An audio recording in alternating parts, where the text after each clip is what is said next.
Hello, so pite ho na bon chan se ken bol kin na he. Tu nin hun jong hin important topic khat share ken bol long ki nin hi chu stroke. Ai ho het trading in stroke hi ipi ham kin ki se han lang hile. Hi chi BP stroke iti ba ko hun ki ding a hi in. Ti dan chu BP san ji a hlo a thi san chang ti ho. Hi chu hu stroke BP stroke iti ba chu hun ki ding a hi in. A hi le I bola tu nin khwa hi chi topic hi. Hun ki thang ham iti a hi le aji chom cha na se aji chu tu lai yin hin hi chi BP stroke ki ti hi a nom le ta in ade in phai lai la hin a nom in zan hin khun dong chun keima lai chen sil clinic a jong khat ka to in upa ai ta in keima ka pe na ka no ta in jong 2020 komin chun BP stroke analyzing hitin chun gan thai ta in ka hin janin masa 2024 komin chun ena molem san da in ai le hi chi BP stroke hi ikichi thaidio ye thaidio wa chu ka hin sai ding hin tin anangai chu hitin iphat chom ti do ka de a he e topic over ilut masangon hi chi BP stroke ti hi ipi ham ti ai ho e thai de ni mo bin cham cha a background saying katin ama sa in tho ki ti hi ipi ham tin hin cham cha na be leo han tho hi chi neurons ki ti ai ho het the nga chi thagui ki ti ho hin ase na hi in te ka pi na chu building khat is a hele building khat na aneu pen chu hiam ti la hi chi check ho hi in check tam piong ke ma hele chu hi chi building khat in khat chong ke su do hi in a hele hi chi check chu brain na se de nga chu hi chi neuron ho hi ding a hi in ya chu neuron tam pi hi hung ki se ma tho hi an se ma hi in a hele chu hi chi neuron ho yo se khat la khat eta ki ji gui zap na ki connect na ki chu thagui a ki ti in e ho hin a chi thagui to thigui hi ye khan ji po len khat den tin chu iman kop ji len a hi le ya chu thagui ki ti hi a cho ba hi in thigui ki ti a hi le chun pipe long ta bang hi a asunga chu thi long a hi in hi chu thigui a ki ti in a hi le hin ani khala hi ta kala ani khala hi poimo a hi in aji chu hi chi to is a neuron thagui ki ti jong a hi in living cells a hi in a hi le hin amho jong hin hi chi oxygen to I want hydrogen I hope the oxygen hita ta ai lo le bua in yo hi chi glucose ki ti ho in zo se hi amho jong hin ai sa na ana cha ngai sa ho hi ti na po ham ita hi le hi chi thi hin na po hi chi thi bu ya ba na hi chi a hi chu supply a ga ho la hi in chi hi head of an point mo ka sa in as it so chi stroke it ma hi la chun it's a ho cells by say of the neurons also hung tiding a hi in bola hung tiding ham iti a hi le hi chi a food supply pa chu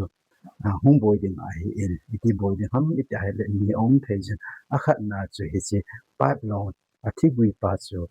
hoi lai am khat na hi block dem khat chu na block ham a block ya chu helanga a supply chu ka thung zo lo heta ti khat ani na chu hi chi a thigui pa ja pat long pa chu po ke ham khat pin pin hi a hin hom se in hi chela hi a hin hom pin pa chu hi che block ki wa pa ko a hin hom se in a ban ting na chu hi chi ta thi bu po ke ko a hin hom ya thi bu po ke hi ti bola po ke nom ham ni ya hi le atam zo hi chi BP san ji BP control lo ji hi a hin hom ji ki ni BP san ji hi nom ki a hi le to a se yo adang khat pa hi chi block ki bol pa a pipe long a thi bu block ki bol ki ti hi ipin a block the ham ita hi le hi chi hi thirdang tang pi thaijin nom di sat pen chu hi che diabetes sugar control lo ji jong hin a nomin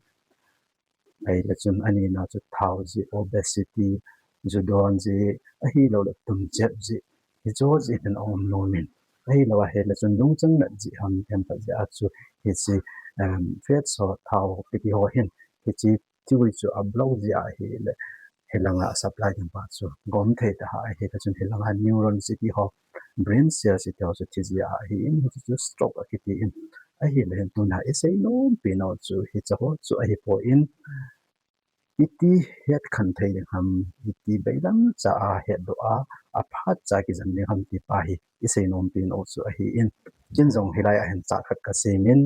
het thei ding khat hin chun hitin hin print out ka bolen in sunga ka po izin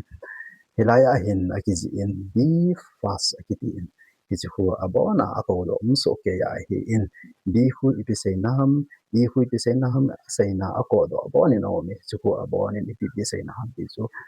aban ban hin bel kitin akhat na chu be hu be for balance hi in balance ti chu adin haile dingjang theita lo atawa la tawjang theita lo ti na hi be hu hem itai la chung chu I hi in I ti chu hi chi vision pa blurring of vision ti chu khumuna pa mit mit ha ki su lo a hi lo la I khumuna pa ki chi lo ti chi pa ko a hi in f hui phem ti le facial a hi in facial ti chu I mai so pa hing lam dang ti dan chu ane soi amit soi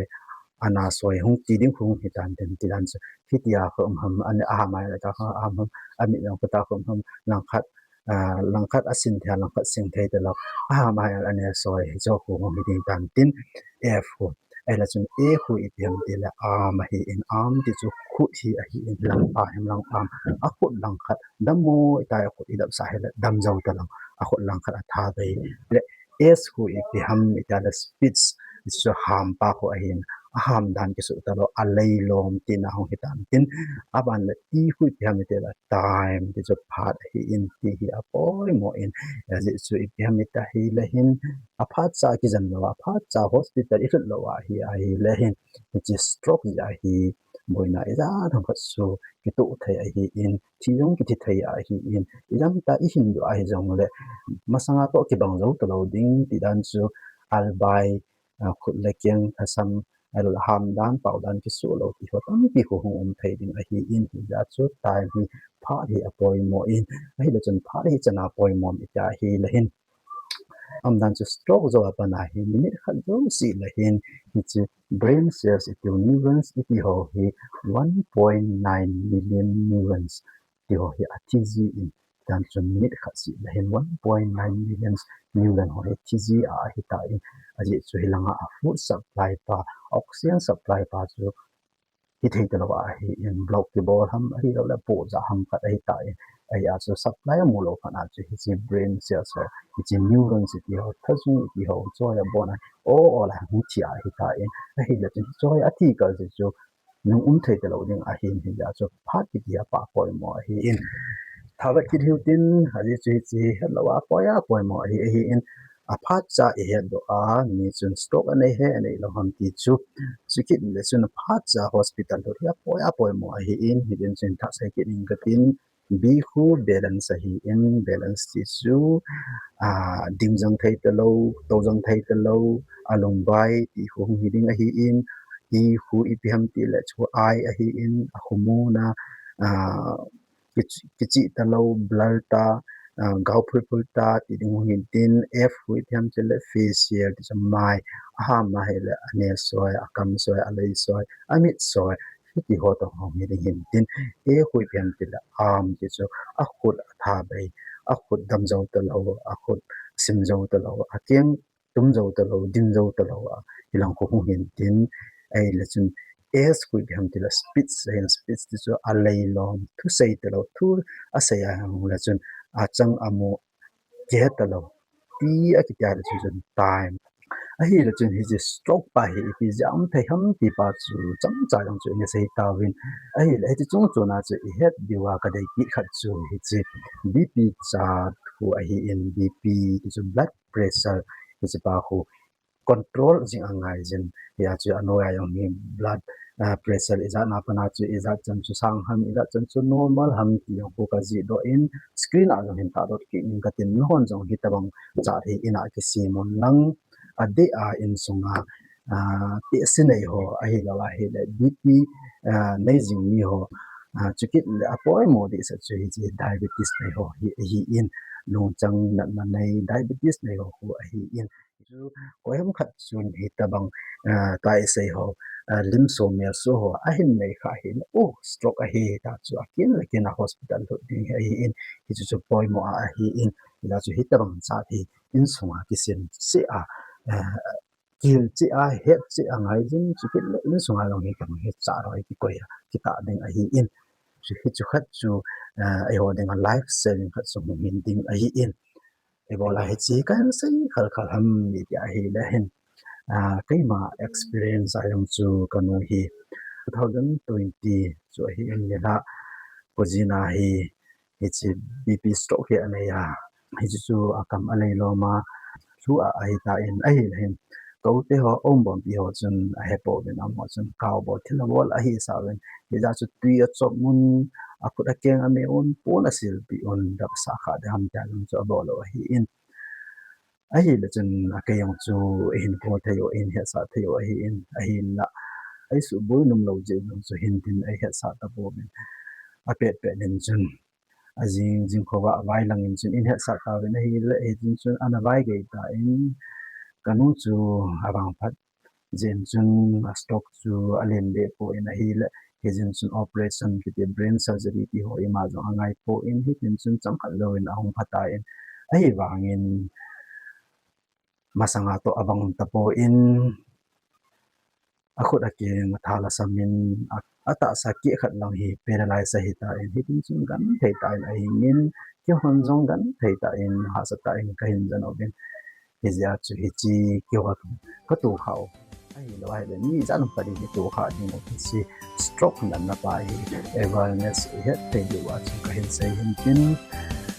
video like subscribe ni bot tin mun lang tin long he ta bang video ni an ho hin sin din ka tin aban tin le an ko ta ti mo bang mang pha